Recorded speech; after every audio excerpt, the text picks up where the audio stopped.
这就恰好没有空。那别人多谢了。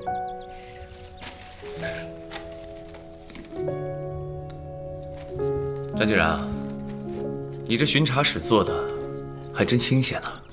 刚好今日没公务，端午刚才也问我，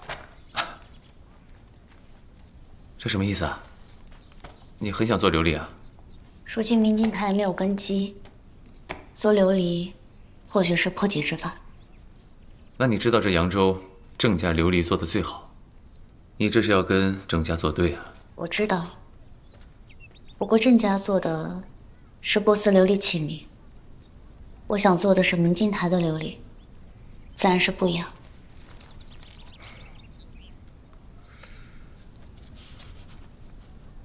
画什么呢？我帮端午把这玉册上的东西誊下来。这画的也不对呀。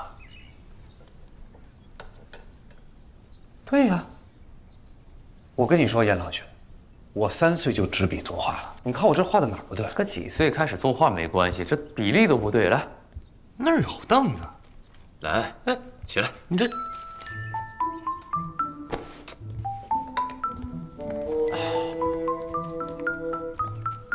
这窑洞和洞口的比例很重要，差10毫厘就会影响火候，最后也会影响成品的。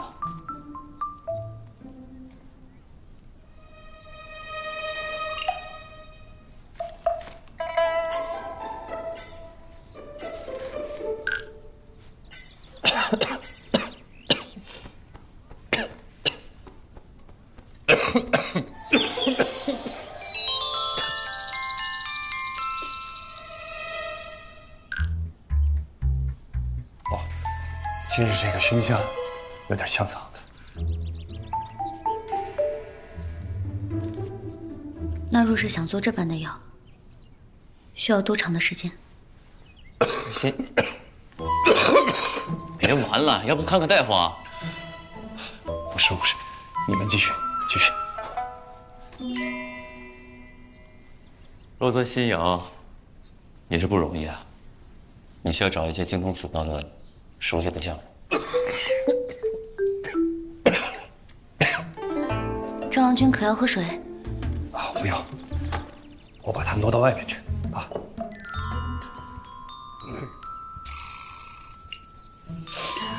你方才说到哪儿了？我说这新窑啊，如果做也行，但是要找精通此道的匠人。而且当年你阿爷在做七彩琉璃的时候，也是研究了数年才得以成功。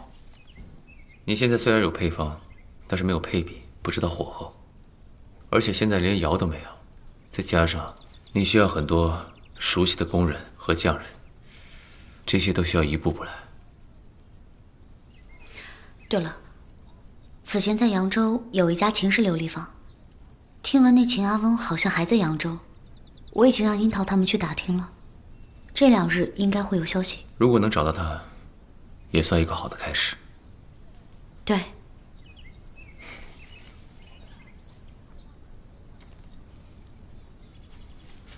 张继然，那个饿不饿？哦，我不饿。你饿了，你可以先吃。我这正忙着呢，这个正好端午夜没吃呢，要不你去厨房准备点吃的。哦，我是挺想去的，可是我不会烧饭呀，平日里都是杜明给我烧。那可太好了，正所谓人活到了学到了，正好借此机会好好学学做饭。这么说，厨房里现在有人教烧饭？康就在，还是你去吧。你去吧，我忙着呢。你去吧，去吧，你去吧。我在这儿蹲，你去吧。我去，我去吧，我去。秦阿翁，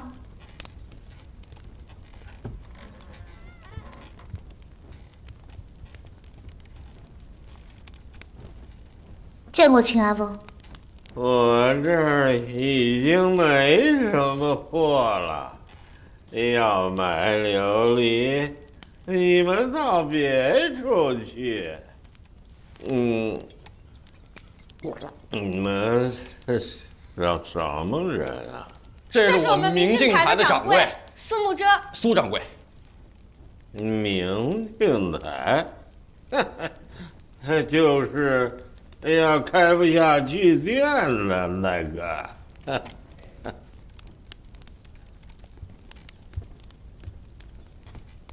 秦阿翁，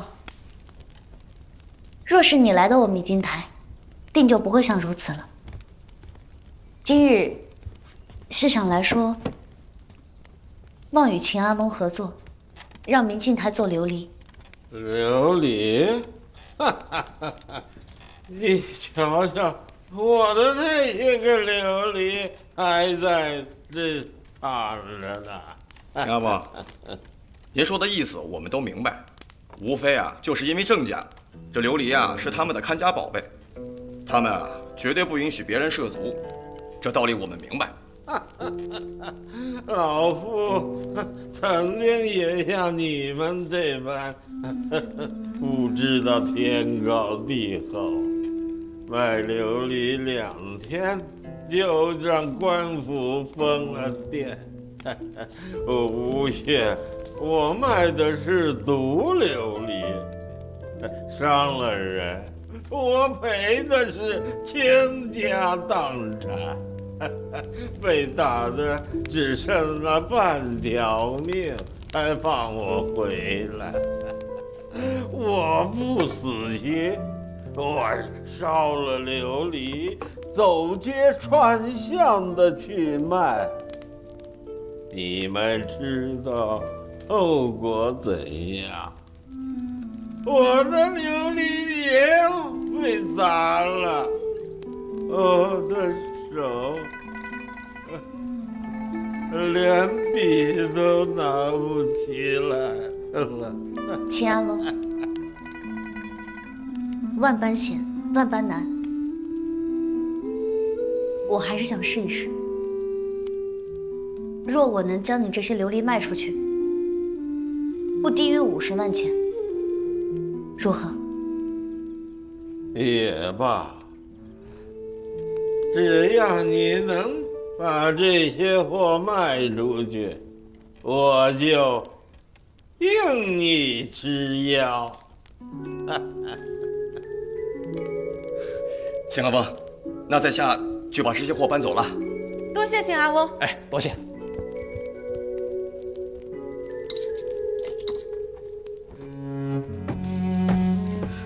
掌柜的，都是碎的。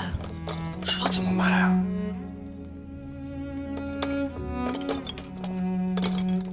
小女家，现在反口还来得及。